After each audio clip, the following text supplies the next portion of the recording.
Radio Classique, l'invité de l'économie. 7h20 sur Radio Classique, c'est le patron du groupe CIC Crédit Mutuel qui est donc l'invité de Radio Classique ce matin. Bonjour Michel Lucas.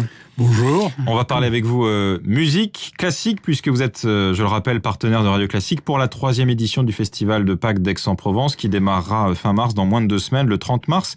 Est-ce que vous avez d'abord été content des 2 premières éditions ? Très content. Cette histoire a démarré tout à fait par hasard. Un jour, Renaud Capuçon vient me voir et me dit qu'il aimerait faire un concert ou un festival dans une autre ville. Et puis en discutant tous les deux, on se dit après tout, Aix, l'hiver, certes il y a le festival d'été, mais il y a rien l'hiver. Bon. Et à l'époque venait de s'ouvrir la grande salle d'Aix et on s'est aperçu que sur la Côte d'Azur, c'était la salle qui se remplissait l'hiver. Bon, donc on a démarré comme ça tous les deux avec Monsieur Bluzet qui est venu. Puis dès la première année, ça a été le succès. Et puis la deuxième année, l'année dernière, on avait un peu plus de 17 000, disons, participants, spectateurs, avec un taux de remplissage de 86%. C'est pas mal, bon. Mieux que les SNCF. Et puis, peu à peu, quand on a démarré cette opération, on a vu les hôteliers arriver, les commerçants arriver, et puis la mairie d'Aix arriver, car on a démarré vraiment comme ça dans le brouillard. L'ambition, c'était de concurrencer, si mes souvenirs sont bons, le festival de Salzbourg ? Disons, le point de départ, ça a été un peu ça, parce que Salzbourg, j'y allais depuis des années, et puis bon, il y avait quelques problèmes, puis on s'est dit, après tout, Salzbourg, bien sûr, il y a toute l'histoire, mais Aix est une très belle ville, et donc pourquoi pas chez nous faire un lieu aussi où les Européens... Alors sur les spectateurs de l'année dernière, il y avait déjà 10% d'étrangers, ce qui est pas mal. Puis aujourd'hui, avec les hôteliers, on fait des systèmes de réservation sur 3 jours d'hôtel, 3 jours de festival. Enfin, tout ça est en train de se mettre en place. Et... Quels seront les incontournables de cette édition 2015 ? Déjà, on commence par Martha Argerich le premier jour. C'est pas mal. C'est pas mal, quoi. Bon, elle était là l'année dernière. Du reste, Barenboim était là aussi, puis il y a eu tous les deux, alors que lui était là en spectateur, et puis finalement ça s'est tout terminé autrement. Et puis bon, il y a un tas de gens, il y a... En gros, tout est axé un peu cette année sur le piano, sur Beethoven et puis un peu la musique baroque.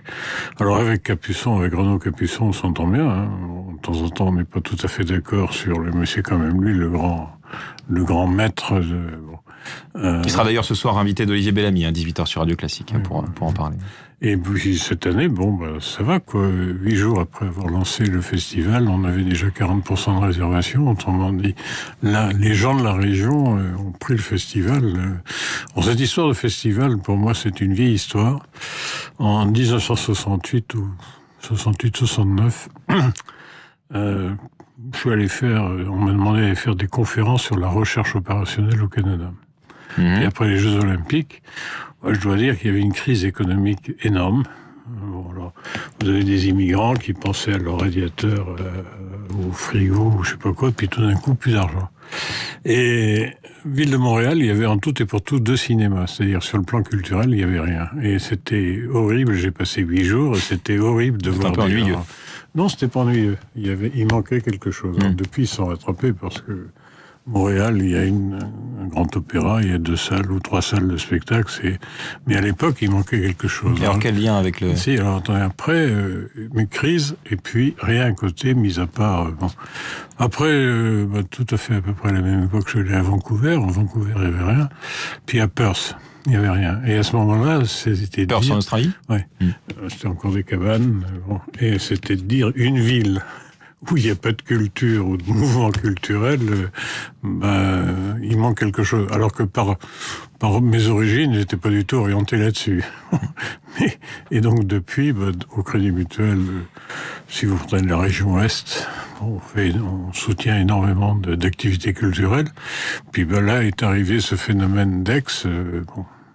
Mais en gros, surtout en période de crise, quand il n'y a plus rien, s'il n'y a pas de culture... Il n'y a pas de vie. Il n'y a pas de vie. Michel Lucas, je rappelle que vous êtes le patron du groupe CIC Crédit Mutuel. Une question qui fâche, elle émane de nos confrères de Challenge. C'est l'ouverture par le parquet national financier, ce nouveau parquet il y a un mois, d'une information judiciaire contre une filiale suisse du groupe Crédit Mutuel CIC qui s'appelle la Banque Pache. Elle est soupçonnée de démarchage illicite de clients français et de blanchiment de fraude fiscale, un peu à l'image de ce que subissent HSBC et la banque UBS. Que répondez-vous à cette information ? J'attends calmement la suite de l'enquête qui est en cours. La Banque Pache, quand nous avons acheté le CIC, elle était là. Elle appartenait encore à des... disons, elle avait appartenu à la Lyonnaise de Banque, qui faisait partie du groupe CIC. Quand je suis arrivé, il y a eu un certain nombre de contrôles effectués par la Banque centrale suisse, et une bonne partie du capital appartenait à un franco-suisse. Bon. À l'époque, on était en train de se dire cette banque, il faut qu'on la vende. Bon, mais comme il y avait ce contrôle qui était fait par les autorités suisses à l'époque, vous avez eu confiance ? Non, on n'avait pas confiance. On était coincés car nous avions 40 et quelques % du capital. À l'intérieur du CIC, comme ça, j'ai trouvé plusieurs banques de ce type, où on dépassait les 30 ou 35%, et puis quand vous arrivez, vous commencez à nettoyer. Mais comme il y avait ce procès qui était déjà en cours en Suisse, on n'a pas touché la Banque Pache. Bon. D'autant plus que lorsqu'on parle de procès, le dirigeant à l'époque était déjà mis en cause sur cette opération et compagnie. Bon, finalement ce procès on l'a gagné en Suisse, puis à ce moment-là, notre actionnaire suisse a porté plainte en France. Donc il y a eu une deuxième plainte 2 ans après en France. Bon. Alors là aussi, c'était du pénal. On a dit, très bien, on laisse filer. Bon. Ce deuxième procès, on l'a gagné. Puis à ce moment-là, on a dit, cette banque qu'on a depuis belle lurette... On s'en débarrasse ? On s'en débarrasse. Alors, avant la crise, c'était très facile, puisque tout le monde voulait acheter des banques privées. Le jour où on l'a mise en vente, c'était un peu plus dur. Alors il y avait une partie, je dirais, à Monaco, c'est vendu. Une partie dans les Caraïbes, tout ça c'est vendu. Et il nous reste la partie suisse. Puis, quand on a vendu ces différentes banques, tout d'un coup, il y a 1 ou 2 salariés qui ont porté plainte.